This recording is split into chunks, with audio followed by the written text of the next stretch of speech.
Hey, what's going on, you guys? Mark Jones here. In today's video, we are going to speak about a very important topic that pertains to increasing muscle strength and size, and that is muscle metabolism.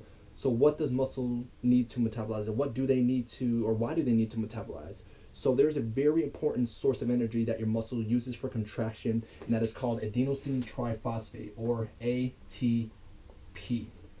Now, your muscle needs to metabolize various substrates, macronutrients such as fats, carbohydrates, and protein, as well as supplementation in order to regenerate ATP.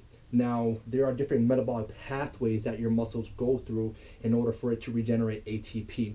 Now, before we get into that, we need to understand that ATP can be produced very quickly, but the capacity will be very small, or it can be produced slowly, and the capacity will be a lot larger. So the first metabolic pathway that your muscle goes through on the onset of exercise is through ATP-CP, also known as adenosine triphosphate, creatine phosphate.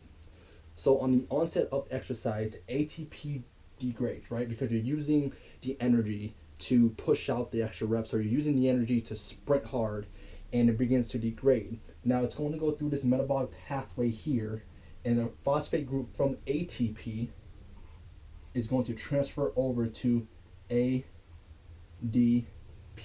also known as adenosine diphosphate. And when that happens, it goes and regenerates ATP. Now, this is one of the quickest ways for ATP to regenerate and for you to push out extra reps, but the capacity is limited. It's about 6 seconds worth of muscle contraction. So once you're going over the 6 seconds, then you are using energy that's being derived from anaerobic glycolysis, which is a completely different topic.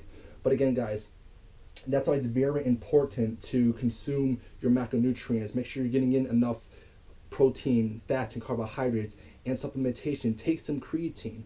You guys, if you're going to a gym and you notice that there is someone who's carrying a jug of water, looks like it's flavored, different colors, most of the time that is a source of creatine. When they're sipping creatine, they're making it readily available while it's going through the metabolic pathway process. So they're able to push out more reps. They're able to rest quickly and go on to their next set. So when you guys are pushing, make sure that you're pushing yourself, pushing out those extra reps, sipping on your creatine so that you can allow your muscles to recover, you can allow your muscles to grow, and you can push out those extra reps. So if you guys have any questions about creatine, ATP, metabolic pathways, post those below and I'll get back to them. Remember to subscribe. Mark Jones out.